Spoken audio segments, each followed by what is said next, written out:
All righty. How is it going, everybody? Welcome on in to the 2025 The Great American Gateway 400 post-race show. We're talking all things Pocono today, and all things will be talked about Chase Briscoe, because Briscoe outlasts his teammate, outlasts the defending winner, outlasts the fastest Ford, outlasts Hendrick Motorsports, outlasts the field en route to victory, winning at Pocono today. This race was 160 laps, 7 cautions, 31 laps of cautions, 3 hours, 4 minutes, 19 seconds, 11 lead changes, a victory of about 7/10 of a second. And it looked like we were going to see a James Small masterclass of how to choke a race away, and it managed to be the way to win. Though I do understand, and I do think we're going to have a lot of talk when it comes to what people think about how that race finished out, seeing how, let's be honest, it's not very good looking when a car that's saving fuel beats the guys that are trying to run them down and some on fresher tires. So we're going to talk all about that. We're going to talk about Briscoe. We'll talk about Hamlin. We'll talk about RFK having a great day. Talk about some of the really great runs that we saw today. But first, I want to know, out of 10, what you thought of this race. Let me know down in the comments what you thought of this race out of 10. 0 being the worst race you've ever seen. 10 being the best race you've ever seen. Somewhere in the middle being what this race probably was. Yeah, we'll talk about definitely where's that topic. There's like a bunch of topics everybody's popping up on the chat for me. Somebody brought up Carson's save. Yes. 7, 5, 7, 8.5, 7, 7.5, 6, 5. I'm trying to get as many of you as possible. Mid 0, 7, 7, most average race ever. 0, 7.5, 6. I might get some repeats. I'm literally just I'm clicking whoever pops up. 6, 7.5, 7. It's my home track. Good coverage, but the race was boring. Fire Jeremy Bullins. Pancakes. Of course, got plenty of pancakes. Let's go over the finishing order of this race. We'll put that on the screen, and we'll put the updated points. I was able to actually put the points in this week, so hell yeah. And I promise we'll read those super chats at the end on our super chat cooldown lap. But Briscoe gets the win by 7/10 over the guy with the fastest lap today, Denny Hamlin. Blaney second, Busher in fourth, then Elliott fifth. Solid run for Chase Elliott. We'll talk about him too. John Hunter Nemechek with the 6th place run. Larson in 7th. 8th is Priest, then Hendrick and Keselowski, the top 10. Bowman comes home 11th. 12th is Hendrick. Or no, not Hendrick. No, 12th is Barry. I don't know why Hendrick got put on twice when I looked on the results. So Barry comes home with a 12th place finish. After that, we have Eric Jones, then Ty Gibbs, Suarez, Logano, Bell, Hocevar, Haley, and Kyle Busch, the top 20. Then AJ Allmendinger, Cole Custer, Noah Gragson, Austin Dillon, and Zane Smith, the top 25. Chastain, Byron, Gilliland, Cody Ware, and Ricky Stenhouse, the top 30, make up those on the lead lap. 2 guys finish a lap down. Shane Van Gisbergen in 31st, and the best finishing 2311 driver today, Tyler Reddick in 32nd. 20 laps down in 33rd, last car on track, Ty Dillon. After that, we have 4 guys, I believe, 5, 4, however many, 4 that are out. 34th place, Brennan Poole. 35th place, Michael McDowell. 36th place, Bubba Wallace. And 37th place, Riley Herbst. Let me know if I got anybody wrong on the bottom there. Finishing order will be on the bottom. Now, with our 11th winner of the year, it means that Chase Elliott is 12th plus 160. Still pretty good for him. Tyler Reddick plus 107 and 13th. Then Busher plus 38, Bubba Wallace plus 29, and Bowman plus 20 over Priest. Everybody else behind Priest, it's basically, you need a win. We will put that on the screen in a bit as well. Also, poll is up on the community tab or the post tab, whatever you want to call it. The chat versus the voters. That's going to be very interesting on that one. All right, let's talk about let's just kind of go through the race, the point by point in the race, and we'll get to the winner. Yes, the poll is up. Denny Hamlin comes back, and I'm sorry, this was Denny Hamlin's race. He wins the pole, leads early. He had challenges through the day, but he was definitely, I think, the overall best car through the day. But mostly through the first stage, there was not much that happened. He wins the stage over Buescher, Reddick, Briscoe, Jones, Zane Smith, Logano, Elliott, Byron, and Bowman. The only big thing that happened in the first stage, and I want to talk about this, it's why I wanted to go in order of the race, because I wanted to talk about this first, was Carson Hocevar coming out of 3, basically is waving at the infield because he is so damn loose. He is so freaking loose. He's waving at the infield. He should have spun that baby out. He should have spun that thing out. But he's a wheel man. He saves it, keeps going. That was the start of what today, in my opinion, was a great wasted opportunity again for Hocevar, who I think had probably a top 5 car through the day strategy, and over driving it is really what screwed him over in this race. But every angle they showed, every time they showed an ensuing angle of that save, I was like, holy Jesus, how did he save that? I know that the roof flap came up and that helped. I know that bopping the wall helped. But that was a hell of a save in every single way. So I wanted to talk about, in order with the first stage, because there really wasn't much with that stage, which is normal for Pocono. I wanted to talk about it for that simple reason. The second stage is where most of the action happened before we get to the finish. And let's talk about the second stage and then the finish itself. In the second stage, we get it back restarted, and this starts one of the big subjects I want to talk about. And it's in the title. Title I think is down here actually for most of you guys, or somewhere on the screen. I don't know where it works on what platform for each person. But Riley Herbst goes into the wall with a flat tire. Looked like something exploded in the car. It was the brake rotor, and this was just a trend that popped up for the rest of the race with the 2311 cars, because he had that issue happen on lap 42. Right. It's the only time we actually acknowledge it's a third 2311 car is when something happens to him. 5 laps after that next restart, Bubba Wallace has a right front flat, goes into the tunnel turn, and it blows up. Same issue as before. He had the window net down by the pits. Tyler Reddick takes the car into the garage in a move that is very rare for NASCAR. You see it in other motorsports, but you don't see as much in NASCAR. Takes the car to the garage to address the issue later on.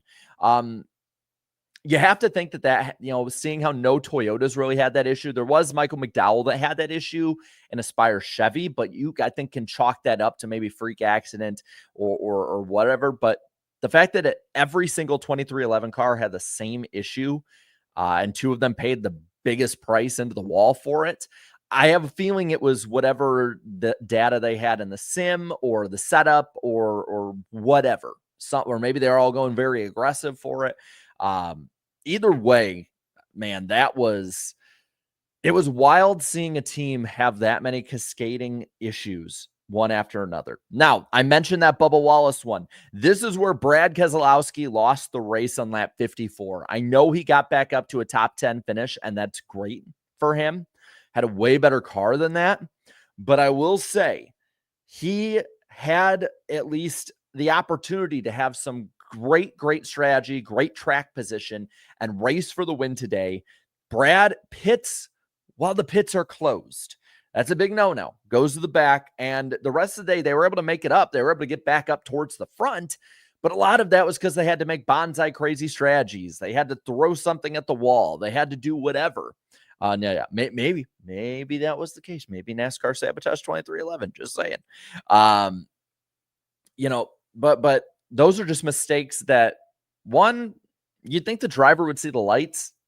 Drivers say they can see the lights when they go on and off a lot, but maybe they can't. But the biggest one is for the crew chief. Like, how do you not know that? And it's not like it was everyone. Like, yeah, I think Hocevar went down, but it's not like everybody knew that this was an issue or what wasn't a thing. Like, You're the only one that screwed this up, man. You're the only one that screwed that up. And it screwed him for the day. Some other points in stage 2 I want to bring up. We're going to talk about the Hendrick cars, the RFK cars, and others. The box score will show Alex Bowman being the third finishing Hendrick guy, 11th, a mid-race, whatever you want to say about his day. I went up and passed, I believe, Joey Logano for the lead at one point. Not like he got him on strategy, just passed him, straight up passed him. So a solid showing for Alex Bowman today. Didn't get maybe the finish and is still on that cut line. And we can pop the cut line up right now on the bottom. You know what? This is the one cool thing. I brought it up for those of you who were watching yesterday. I'm going to try and do it for especially the lower series races because they're very accessible right after. I'll try it for the cup races too, if it allows, and as long as I'm not, going too late. Here is the playoff grid on the bottom right here, right here. Find your driver. If your driver is not on there, they're too far back, in my opinion, to even be worthy of putting on. Like, you got to be, I'd say you have to be within like 40 or 50 points to be put on the graphic. There you go. And you also, there, NWP this week on my channel. So other points too. Of course, I brought up McDowell. He had that issue. No caution at first before they had a debris yellow. And this part, in my opinion, and Steve Letarte brought it up perfectly. Dale Jr. and Adam Alexander built on this point. To me, this is where the 19 got himself more in position to win. For all the stuff and the jokes that we make about James Small and the bad pit calls and stuff, comes in right after McDowell has the flat. We can all see it on the broadcast because of the crystal clear quality. Because, man, we're going to talk about Prime too. I'm really, it sucks that Prime is not going to be doing more than 5 races for the next 6 years after this, because I love their coverage. I absolutely love Prime. But the 19 comes down into the pits. Smart move. I think 21 did as well before the caution came out. It's a smart move. It's like in football when you got a free pass. This is your free pit in NASCAR. And I think it should be called that. Like that if we should have a name for it, it should be your free pit, because that's what it was. And that's what got him in position to make more of those deals. There's, of course, other, we'll talk about more in the final stage of the strategy. The only big thing that happened today action-wise that wasn't strategy related or, mechanical related or anything like that was right on the ensuing restart again. We see Stenhouse and Hocevar going at it. Again, this was a great day for Hocevar until it wasn't. Stenhouse, the same thing.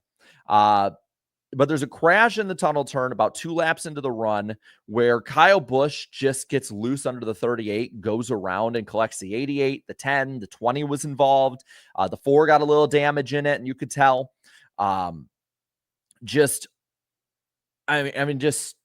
sad, man. It's kind of sad seeing how bad he is at this point. And I get it, a lot of it's the car, but the age ain't helping. Kyle Busch is not a young guy anymore, right? I always have to check this because I don't memorize guys' age. But Kyle Busch is 40 years old, right? He's coming back. He'll turn 41 next year, which means he is going into his 41 into 42 season at minimum before he even has a better car than RCR, if he has that opportunity. To me, time's running out for Busch. Not just for, the idea of winning a championship. I personally think, yes, they keep a type of championship like this. Sure, chance can happen. I don't think so, though. I just think I think the time's running out to get the win at this point. To me, that's where we're at with Kyle Busch. His time is running out to get a win. I saw people asking who led how many laps, or how many laps did people lead. Wow. I didn't even notice this. I gotta write this down. 72 laps led, by the way, for Briscoe, 32 for Hamlin, 3 for Blaney, 2 for Buescher, 27 for Bad Brad, 15 for Alex Bowman. And it looks like they have this. I'm gonna fix up on this end. It looks like the NASCAR.com has the 6 over the 2. So I'll fix that up really quick. But damn, I didn't realize just how many laps that 19 led today. And I get, a lot of it has to do with strategies and all that, whatever. But that's damn good race. 15 for Bowman, 5 for Logano, 2 for Hocevar, and 2 for old Ricky. I think that's about it. Yeah. But going back to what we were talking about here. Kyle Busch looks more and more cooked every week. That's the best way I can put. Lead changes. There were 11 lead changes today. There were 11 lead changes. I'm trying to pay attention in there. Into the chat more. Of course, this is the caution where the 45 goes into the garage, checks on the rotors, tries to get stuff repaired. And the next restart also is where Briscoe takes the lead, wins stage 2 over Barry, Elliott, Byron, Buescher, Hamlin, Cindric, Blaney, Larson, and Hocevar. A couple pit beforehand, the 6, the 43, the 42, and the 3. Where did they finish? The 6 finished based on what NASCAR.com has now as the updated ones. 6 finished 9th. Of those, let's see, the 42 finished 6th. Second straight 6th place finish for John Hunter Nemechek. So great run for him today. Let's see, the 43 and the 3. 43 finishes 13th, and the 3, of course, finishes 24th because, of course, Austin Dillon. The final stage here. This is where we get to strategy galore, as I will call it at this point. We get it back going. The 19 clears the 1. He's off and away. This is about 60 or so to go. And Briscoe had some great restarts too. Was one of the best ones out there towards the end of the race. Like, yes, he had to hold Hamlin off. Yes, I think Denny Hamlin was better. And I think, honestly, Blaney probably was better today. But that does not mean the 19 did not have some true and real speed today. And I don't want that to be taken away here. Early in this run is when Buescher sticks with Briscoe. And with 36 to go, right after some green flag stops had started out, a caution in the middle of the cycle for Shane Van Gisbergen spinning off of turn 1. And that's when we find out the 19 did not fill it up all the way. Just the 19 team not executing how they should. And at that point, you're kind of like, wow, like what a choke job. All of this, say what you want. 30 to go. He's restarting right beside the 11. This is the final restart. Gets the edge into turn 1. He's off and away. So now that's, I think, the last part he needed before saving to control the race at that point. And in doing so, he just sort of backed it up. He played the dirty air game while saving a lot. Because at one point, the 19, the 11, the 12, and the 9 were within a second of each other. The 9 fell off of that. Though still, great run for Elliott today. We'll talk about him in a bit when we go kind of right back through the finishing order again. But the 19 is just saving away. And he's starting to run faster while saving. And the ones behind him are not able to catch him. And this is where a lot of people are going to talk about the next-gen car, and I do not blame them. Because I'm kind of with you on this one. The dirty air game has always been a thing at Pocono. I remember in the Gen 6 days, 2014, it's always been a thing at Pocono.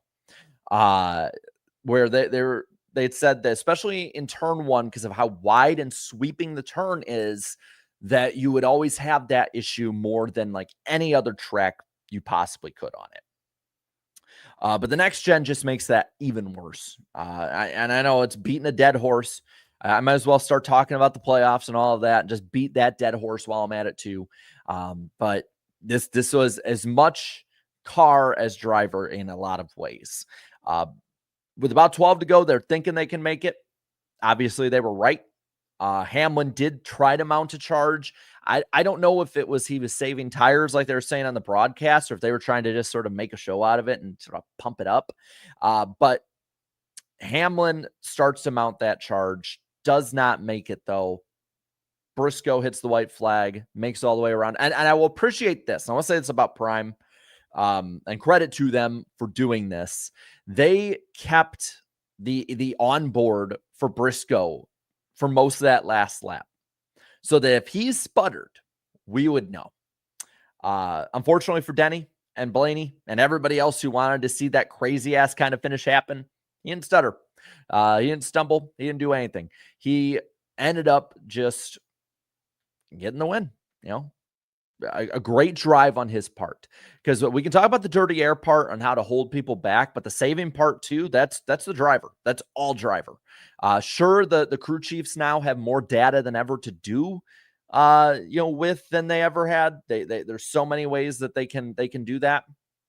But the driver has to execute. And Briscoe has shown time and time again he can beat the best of the best. He can be one of the best of the best. He's beat Kyle Busch while he was at his best in the Xfinity Series. He's won this one. So over Denny Hamlin, gotta hand it to the guy. Now looking through the field, I do want to kind of highlight more people as we go through. I talked about the top two. I want to give credit to Ryan Blaney, either for strategy calls and then speeding issues. Ryan Blaney drove through this field twice, had great luck in restarting up towards the front, and that's what put him in position to at least maybe capitalize and get a win. Ryan Blaney, to me, might be the driver of the race. Again, I talked about Hamlin having the fastest car, Briscoe having maybe the most impressive feat of the race, Hocevar having the best save. Blaney proved that you can still pass in all of this. He proved that time and time again. Flew up the field twice in this race. I got a little luck with the way that last caution ran out while he had pit, but still, great run for him. RFK as a whole, let's talk about him. Y'all want me to talk about RFK? I think we should. Buescher finishing fourth, but then also Preece eighth, and Keselowski, after having problems of his own, after that team not doing well in executing anything worthwhile, comes up. They all three get top 10 finishes today. RFK Racing has shown a lot more speed. Brad Keselowski especially has started to actually keep up with the rest of them, but Preece is getting top 10s. I mean, you're seeing I've kept that on the bottom right there, right? I've kept that finishing order on the bottom, or the points on the bottom, I should say. And you'll see, I mean, Preece is the only one points-wise that's sticking with the guys up there. Bubba Wallace in a 2311 car that is still pretty damn good. Bowman, Hendrick Motorsports car, Ryan freaking Preece, right there, keeping up with all of them. This has been a career year for Preece, and I don't know if he can maybe come up and steal a win at some point, but I think that he needs and deserves to have some real recognition for what he was able to accomplish. So it's 8th and 9th, I should say. I think I said 10th. And I'm looking at the wrong ones then. Some others, looking through. John Hunter Nemechek, another great run. And the 13th place finish of Jones. Legacy Motor Club is looking like a real race team. They're looking like a competitive and real race team. Did they run there all day? No. But were they in the top 20 for most of the day? Yeah. And they were in the top half of the field for most of the day. Credit to them as well. Cindric's 12th place finish, not indicative of how well he ran today. Some others to the field. Hocevar, 18th. He again had top 5 car, should have probably finished top 5 today. Amazing. I mean, I'm just amazed that William Byron finished 27th. Damn. Woo. That is just a rough finish for Byron. Again, we'll talk more about it, and I'll pop it. I popped it on screen earlier, but when we're looking at the points battle, it's Buescher, Bubba, Bowman, and Preece. That's going to be your battle. We could get a winner again at Atlanta. I'm not calling it Echo Park. Lowe's fit well. Infineon fit well. I can't do Echo Park for it. But we can get a winner in Atlanta. Hocevar could win that one. We could see Keselowski get a win there. That could shake this whole thing back up again. So none of them are safe, in all honesty. Bowman, Bubba, and Buescher, the top 3 in there. I mean, we could totally see 3 more winners the rest of the way, 3 more new winners that aren't them. But if there's not, and since SVG already got that win, so you can kind of write him off of it. If not, this will be the battle. And to me, you always have to look at that next one up. Busher would be plus 18 over Bowman, I believe, and then Bubba would be 9 over Bowman. So it's going to stay relatively close unless somebody has a complete and utter collapse the rest of the way. But that's definitely something that it's definitely something I think we're gonna be watching the rest of the way on this one. I see somebody said this about Prime, and I get, they're doing the post race same time as us, and I appreciate all you guys coming in here. But let's talk about Prime. This is the last race for them. I want to know in the chat, give me your grade for Prime this year. Because I'll give mine tomorrow in my video. I have a video about it. But I will just say this. I was thoroughly impressed by Prime's coverage. I was thoroughly impressed. And I'm seeing 9s and 10s and A+, better than Fox, which isn't saying much. A-, 8, 9, 9.5, A+. General, you guys seem pretty happy with it too. I was so impressed and blown away by some of the things that they brought to the table this year. And it's such a shame we only get 5 races with them, because now we're going back to cable, 5 races with TNT, which is exciting, and people are nostalgic about TNT, and maybe they'll have some pretty good coverage too. I'm hoping. I'm cautiously optimistic about them. I was more optimistic about Prime just because I've watched Prime sports coverage before. I want them to take over the entire summer at this point. I know the ratings were low, but you got a younger audience. You're bringing your A game. There's actual care and effort put into the sport. And when you follow up Fox and how dog shit their coverage is of the sport right now with this, when you go through the weekend, right, and it starts the weekend with Fox Sports 1 and their remote coverage that is just terrible for the Truck Series. That's basically the quality they put into the Cup Series the past couple years. And then you followed up the next day or two with this awesome one. Yeah, I am going to really miss Prime. I can't wait for the Coke 600 next year. I am so excited for that. The race itself today, just kind of like Nashville, was meh.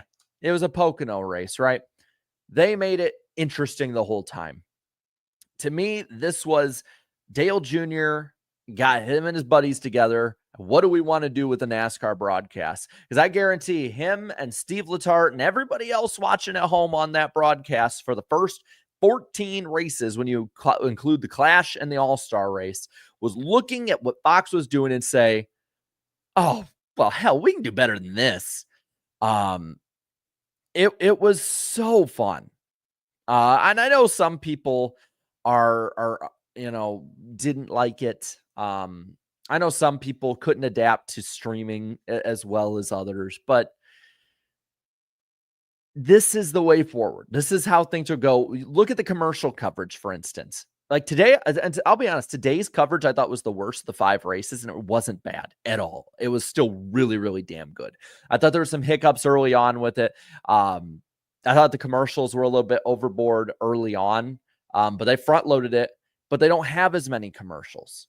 They don't have to have as many. And we didn't miss any green flag racing with full screen ads, just caution laps and the, stuff like that. We had the final 36 or 40 laps commercial free. There could be a flow in the broadcast.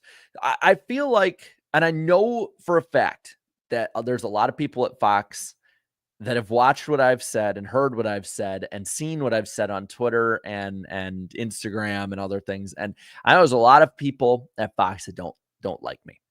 Right. And all they think is that, and I know I'm bringing it back to Fox, but when you get from one to the other, you have to compare. And I know a lot of people look at what I say or what Eric says or what Breakcard says or you name any of your favorite creators, what we say online, and they look at us and they think that this is just a bunch of assholes that are bitching into the void. They're complaining to complain, and they don't really care about the broadcast. They just want to get the hate up so that they can get clicks, so they can get money and all of them. Blah, blah, blah, blah, blah. Right? But for most real fans that actually care about the sport, y'all know that it's valid criticisms. And to follow it up with this, with a broadcast that brings us what we're asking, to me, that is such validation, right? Like, there's little things I can nitpick about it, right? There are. I think, because I go back and watch the post-race shows after the fact, and they get posted on YouTube by different people that are just, bootlegging it. And I think their post-race show could be streamlined. It could still be just as long, but it could probably have more streamlining to it, right? I think the puppets in the pre-race show can probably edit that out. Different things during the race with audio every now and then. Those things can be streamlined out. But that's what I want. I want somebody that, I'm not talking about you have to overhaul everything to make it good like Fox does, right? That you just need to streamline things. That's why we've been pretty high on NBC. It's why, for the most part, for those of us who have it in our area, we love the CW so far and what they've done with the Xfinity series. You can make most of us happy, right? You can totally give us what we want. And they gave us what we want. That's the best way I can put it for Prime this year. They gave us what we want and what we've wanted from a broadcast. And it felt the last 5 weeks to me, coverage-wise and excitement-wise, hearing Dale Jr. and Steve Letarte try and hit new octaves, that is so reminiscent of old school Fox. And I love it. I absolutely love it. Fox was my favorite growing up until about 2015, 16, when they just kept trying to change stuff. This is what it reminded me of. It reminded me of old school NBC. It even reminded me of NBC the last couple of years, but just elevated to a better level. And that's not even to mention the sound quality for the most part was awesome. The camera quality was great. And the new, the burn bar to me is the highlight of this. And I hope, because this happened when Fox changed the game in 2001, and you saw NBC react to it by 2004. I hope that NBC, hopefully, we'll see what TNT does, so we'll keep them off the table for right now. But we'll hope NBC, CW, and Fox see what worked with Prime, coverage-wise, and make something their own of it. I hope they do that. I want them to improve. I don't want to go every single year for the first 14, 15 weeks of the year complaining about Fox. It's not fun, right? It isn't. I love it. So please see what they did right and get some of it yourself. I don't care. It's not a ripoff. It's just improvement. So that's my long-winded way of saying I absolutely loved Prime, and I wish they would have stayed through at least the TNT portion of the year. We'll see what they do. I know we have the in-season tournament. We have all that, yada, yada now. And we'll look on Wednesday and break a lot of that down for y'all on my channel. Me, Danny, Eric, and Michael Marutz will break all that down. Michael's going to be a guest this week. I can't wait to see what they can do because it's a lot of the same people that are going to be on the TNT side of things. I'm excited. If for nothing else, I'm excited to see what somebody new can bring to the table. But man, no. Okay, so I sounds like you have no hope for TNT. It's not that I have no hope for TNT. It's just cable can't do what streaming can do in the sense of more openness. You have much more rigid rules with streaming, unfortunately. I think TNT with Dale Jr. being at the helm can be pretty damn good. I think if it's like NBC, that's my expectation. I'm expecting coverage on par with NBC's coverage. That's what I'm expecting. And we got, and it's not like there's a shortage of fun and really good tracks and races to go to, right? You got Atlanta starting it out Saturday night. We are 6 days away from a cup race, right? It's one of the few Saturday night races. Rejoice, chat. I know y'all love your Saturday night races. So we got Atlanta, Chicago street race, the last Chicago street race, because a lot of the local channels in Chicago, like local news channels, have kind of they've kind of let it slip, even though NASCAR is like it can come back. So the last Chicago street race, which I think a lot of people are going to go into that wanting to win, right? You got Sonoma, which I think can be a really interesting race if everything is allowed well. Dover, which is kind of to me like Pocono, where the next gen can be pretty good at it. It's struggled in the past, but I do have hope for it. And then the Brickyard, the Brickyard 400. Plus, yeah, I'm interested in how the in-season tournament will work. And I know drivers are like, well, I don't care. Who cares? It's just $1 million. One, F off of that just $1 million crap. I'll take your $1 million if you don't want it. Two, I'm interested though to see when they're put in those positions and when it's actually realistic to win that money. Like, what will they actually do for that money? Because I know, like, the All-Star race has it and all that, but like when you add another $1 million into the jackpot, hell, man, that might bring some fun stuff out. Especially if it helps out with the playoff side of it too. I'm sure there could be aggression with it. So I'm interested in seeing what it can be. I loved what Prime did. I'm glad that we got it this year. But with that, let's go to the Super Chat cooldown lap. There were a couple of y'all, or at least some comments that were left before we went live that I can't show those on screen just because of the way that StreamYard works, but I can still read them. The first one's from Alex, says, from holding off a hungry Kyle Busch at last year's Southern 500 to holding off Pocono's GOAT, both really difficult tracks. Well done, Chase. Yeah, I mean, again, might say what we will about the car. There's plenty to say about the car. Say what you will about fuel saving, all that. He had to execute, and he did. And he's done this before. So absolutely great run by him. Gian NASCAR fan, also up to 5 here, saying, feel good win for Briscoe. But man, those last 30-ish laps were almost as bad as 2019 550 horsepower package. Pocono, nobody passed in the top 10. I think Dirty Air sucks. There were a couple passes, but yeah, I get what you said. The Dirty Air is it's just unbelievable. And then I'm wondering if, again, they threw it out there just to shut fans up for a bit, or if it's actually realistic. Like, when's that added horsepower they're talking about going to come back? Like, when are we going up to 750? Because I feel like at a lot of these tracks, maybe that can help, but they definitely got to work on this car over the off season. I know a lot of drivers like to have their off time and all that, but to me, it's imperative that it needs to be changed up. John is minty, says, nothing against Briscoe, but the ending of the race was awful. I may be beating a dead horse, but they really need to do something about this car. We kind of covered that in the last Super Chat, but I'm right with you, man. Like, something needs to be done. Frog in my throat or something. Thank you, Zenith, for the 8-month member chat. Nice. I like it. Thank you. I appreciate it.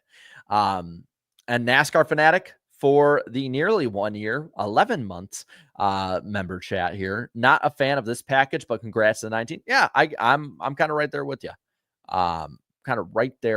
I'm not a fan of the car at this point. Big changes need to be done, but still hell of a drive by the 19. Snappy says, I already missed Prime. Man, we were spoiled these past 5 weeks. Decent strategy race, but my God, this car, I know you meant car, needs more horsepower. Totally agree. Right with you on it, man. It's a Polish hardware store. For the 20, says, Cindric top 10 at Pocono. I repeat, Cindric top 10 at Pocono. Definitely the best race I've seen out of Cindric at Pocono. Yeah, I mean, this has been his best year yet.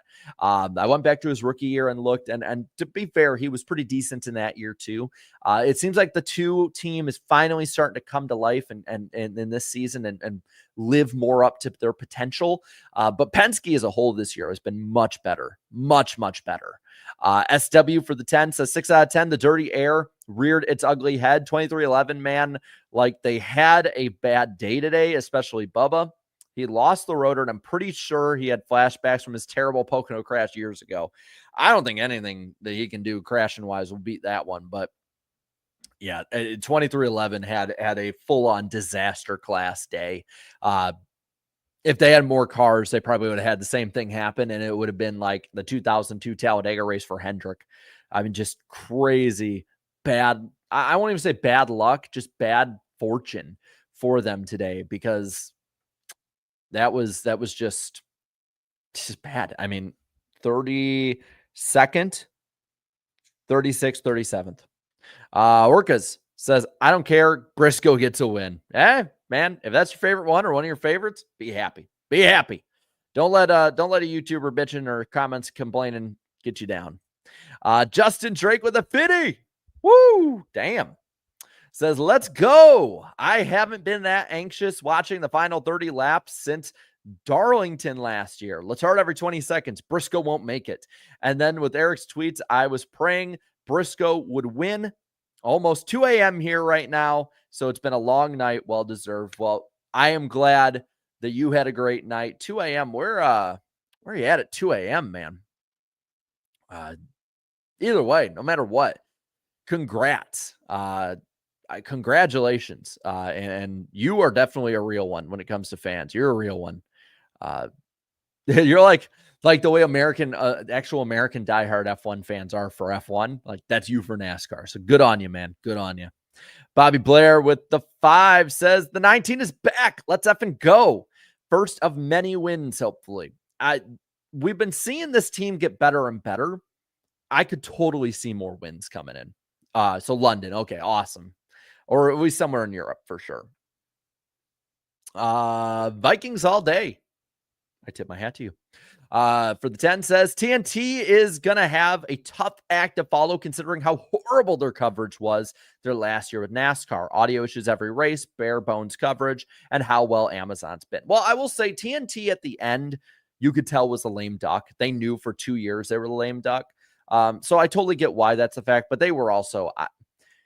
people have rose-tinted glasses about TNT. They were not all that great beforehand, so I'm really hoping that they have a lot of the people from Prime and take some real big swings this time around. I have faith. I know a few people that work in and around it, and it does sound like it'll definitely not be just like last time, in my opinion. I think it'll be actually pretty decent. I thought you said Weast for the 5 says, what's up with the 9? They have top 5 speed, but not winning speed or strategy. So I will say the 9 team today definitely had top 5 speed. I think they were the most consistent Hendrick car throughout the day. Hendrick as a whole just sort of seemed a little bit off today. Larson seemed very off. Bowman was good, but and I think might have been the second best Hendrick car today, but got kind of stuck in traffic. And of course, Byron with his issues and stuff. But I will give Elliott credit in the fact that this is now 2 races in a row, and one's a road course, but 2 races in a row where this 9 team is starting to look like the 9 team. So I won't say it's too awful, but I know everybody else is just, they're going to throw everything at them. Atmos 1 for the 5 says NASCAR waiting for the yellow for McDowell was the only bad part of the race. Was an instant flag for similar incidents not long before. Matters a lot. Yes, fair. I mean, very true. The consistency definitely was off with the way that the yellows were thrown with that. I have to think their first thought is maybe nobody saw debris fly off, but at the same point, they should probably throw the caution for it when it happens, since it's a similar incident that happened before. But it changed the race. I mean, it majorly changed the race. And that's the human error aspect in many ways that we see in racing and the calls with that. Justin Drake for the 20 says, my friends, a Kyle Busch fan and Logano fan are trying to say that Denny laid back for Briscoe, but their pissy whining ain't bringing me down. My guy Briscoe finally got the deserved and earned win all the way till the end. Let's effing go. I'm going to say this right now. I do not think Denny Hamlin laid back at all. I don't care what people say. He did not lay back. A lot of it's dirty air. And I think that that's probably the way that some fans are trying to rationalize when these issues pop up. It's like, oh, it's just the driver holding back, or, so-and-so just choked. No, I think it's just dirty air and a guy that was really freaking good at saving. I don't think he held back, because if he held back, I believe Blaney would have went past him. And I really don't think that many people actually do a lot of that holding back crap. Fred Dog with 5 says Prime was pretty great, but it still only gets a B because of a leaderboard that still is difficult to read, and they're still using those damn puppets. Yeah, I don't like the puppets. And I will say, I think the leaderboard can be changed. And I think that kind of nitpicky, I think they can also change probably the starting lineup and make the graphic a little bigger. Like, include the cars, man. That would be cool. Like, actually include the cars each week. Got a whole week that the entry list will come out tomorrow for Atlanta, right? You got a whole week that you can put them in. Everybody knows the paint scheme's coming in. You got 5 races too. So a lot of the races here are locked in for other teams. I would love to have the cars back on the screen for those in a bigger graphic. But I still think it's I would argue the best NASCAR coverage we've had in 15 years, give or take. Chris here for the 5 says, I wonder if Jamie Little gets paid the same every time she mentions Tony Breidinger that Mikey gets for going Danny Die. Thanks, Prime, for your work. I love that we can still dunk on Fox even a month and change after they've left. Justin Drake also for the 20, or the 10, not the 20, the 10. 20 earlier, says, I got my weekly grandpa skit ready for this week, ready to go for NWP. I don't know why I'm having trouble reading, guys. I'm just excited for the day. The Polish victories, or the Polish hardware store. God, man, bear with me. I thank you guys for bearing with me. The Polish hardware store for the 2 says Hendrick win next week. Maybe. He's pretty damn good at Atlanta. Leads a lot of laps at super speedways. Fred Dog says, just asking, who do you have for game 7 of the NBA finals? I don't even know who's playing. Chat, who's playing in the finals? And then I'll just pick whoever I, dislike the least. I don't know. I don't really know many NBA teams. Who's playing in the NBA finals? Somebody's bound to know in there. Pacers, no. I'll go Pacers. I don't know. I like the Pacers. I think. I don't know. I don't watch basketball. I'll go Pacers on that one, though, to answer your question. Justin Drake with the 20 this time says, cheering on my cousin at the World Championship Duathlon in Spain this week. She finished second among female athletes in the U.S. and 13th overall from female athletes from the 44 countries here. Damn. Yeah. I hope she does well. That is awesome. So duathlon. That I'm looking that up right now. Is consists of running a leg followed by cycling and then running another leg, similar to triathlon. Holy shit. Damn. Man, and I'm a marathon runner myself, but Justin, your cousin is a badass. I hope she does well, man. I hope she kicks ass. Good luck. And chat, definitely wish Justin's cousin good luck, because that's a rare tier of human. Because I can run marathons. And I got 4 marathon medals right behind this camera. A few half marathons too. Maybe I don't know. I haven't seen. I probably get in a little better shape before I run another one. But to be in duathlon shape, that's what I thought it was. I just wanted to double check. That's a super athlete. Jan NASCAR fan for the 2 says, you see Logano on First Take. Shocking and random. I saw he was on there. That's weird. If I watched ESPN, I would probably have seen it, but I saw the screenshots online. Then Irvin Alvarado for the 10. If I was Prime, I think I would think about creating its version of race day and post race day next full time as a means for fans to transition to the race weekend. Make a race weekend fun. As for the race, not bad. I think that would be cool. I think do it outside in the concourse, get as many people as possible for all 5 of those races.